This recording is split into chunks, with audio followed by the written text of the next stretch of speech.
So to begin with, I wanted to start off with color grading, as this is one of the most important features of really making the video look really well. When we recorded the outside footage, it does look quite faded, as you can see here.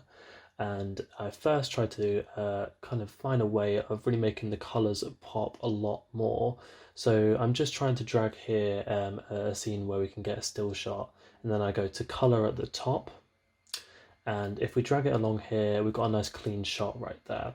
So I first want to alter the temperature, and to give that 50s feel, I want to turn up the sunshine a little bit so I can warm it up with a tint of orange. It's very subtle, but it really helps out with those 1915 themes of the sunshine and the good life there. And we can also add the tint and put up the pink, which is a lot of the hues that we've been using in our show as well.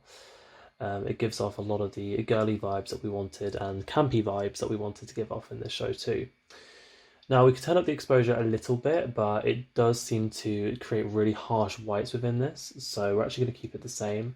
And the contrast we're going to turn up, because that's one of the main ways we can get rid of this faded kind of view on the actual footage. We will also alter the highlights too, and we can turn that up, because I believe that that's a lot more better than the whites, and I also believe the same for the shadows, as I'm going to turn those down instead of the blacks. Yeah, we tend to just leave out the whites and blacks when editing the color grading, because they tend to be as ineffective than the highlights and shadows. And then we also want to turn up the saturation, as that's what makes all the colors pop and all the decisions that we've just made pop. As you can see, it really makes the footage look a lot nicer. So next I wanted to talk about my glitching and where I went to glitch and how I went about it and the tools I used about that too. So first I wanted to use this as an example, the running scene at the very end of Act 3 where they lose within the game. And what we're going to do first, we're going to drag along the timeline, and we're going to make a cut by pressing Control C, or the little icon on the side, and we're going to make a small cut within the footage and just delete part of the clip. And we're going to do that just a few times, so we're going to drag it along again, we're going to make another cut, drag it along, cut again, and delete the footage, and we'll do it one more time, so we'll drag it along. It does make this kind of like little black square, but these will be necessary in the final thing. So drag it along and delete the final bit. And this is where all the kind of creative things work. But if you play it now, you'll have lots of little black squares that intervene with the footage and make the character kind of jump between. So we're now going to take the footage and we're going to duplicate it. You can either press Alt-D and drag up, or you can simply copy the footage and add it on top as well. So that's going to be on top.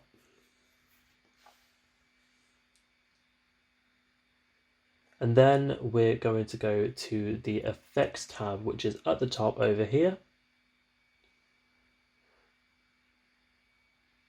And then we're going to go to Video Effects, press the arrow, so this kind of all goes down here. We'll go to Obsolete, and we'll go into that file there, and we'll press the arrow key again.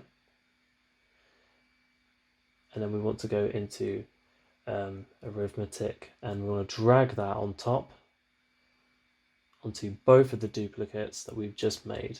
And if you drag it along, you can actually see that a layer of an effect has been applied as it goes. The FX or the FX tab goes purple.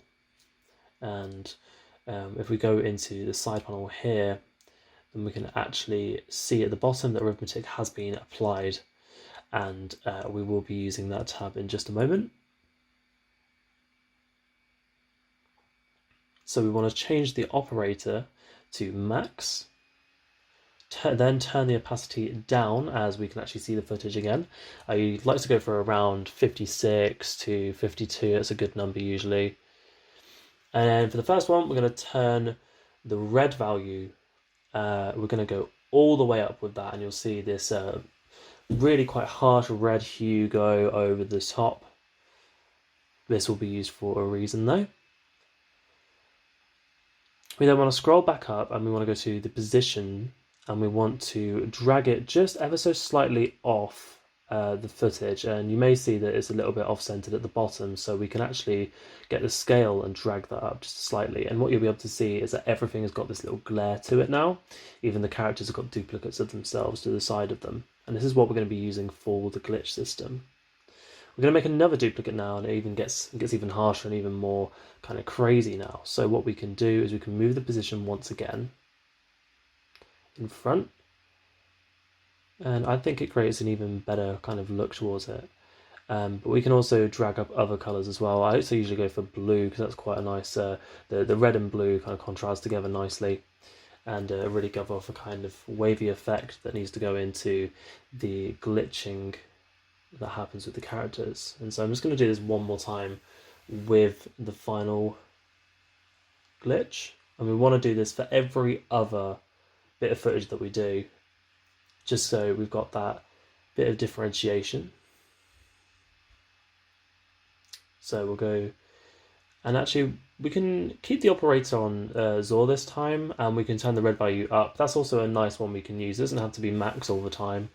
And I quite like how this has turned out because I feel like it looks even more disorientating, and it's a nice shot to have for the final part of the gaming environment. So I like how that's kind of gone there. And so if I drag it along, you can kind of see black squares and different colors. And if we play it, then we get something like this, which is nice and effective for the glitch. But it is a little bit slow, so I am actually going to drag these clips out just a little bit more. I feel like it's going to make it a little bit faster, a little bit more clean. We could even crop these down if we wanted to, but that is a lot better.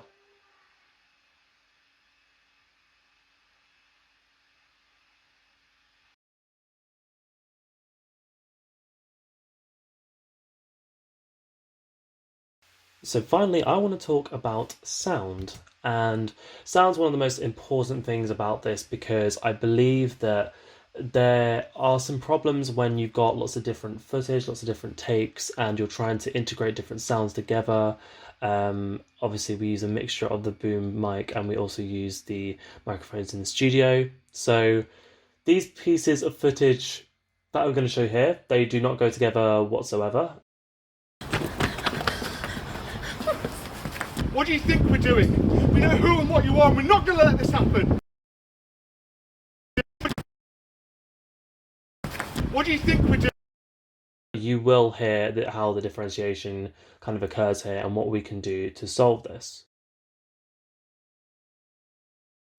So what we can do is we can go into the effects panel, and then we can go into audio transitions, crossfade, and then we take this exponential crossfade at the bottom here. And what this does is it helps to just blend sounds that little bit more. It does sometimes quieten the start and finish of some clips, but it ultimately sometimes sounds better because what you can get within some clips sometimes are a popping effect because of the equalizers and frequency of the different sound waves that occur within each file. So it does add a lot more crispness to it. What do you think we're doing? We know who and what you are, and we're not going to let this happen. What I would also say as well is that we can add a denoiser sound effect if we go into sound effects at the top again. We go to audio effects at the side, and then we go into denoisers, and then denoise, and we add that to the clip. But what I do find with this is that unless it's altered correctly, most of the time it does sound quite tinny, quite tunnely as well. It doesn't really go with the rest of the footage. I feel like this only needs to be used under extreme circumstances when there is a lot of wind.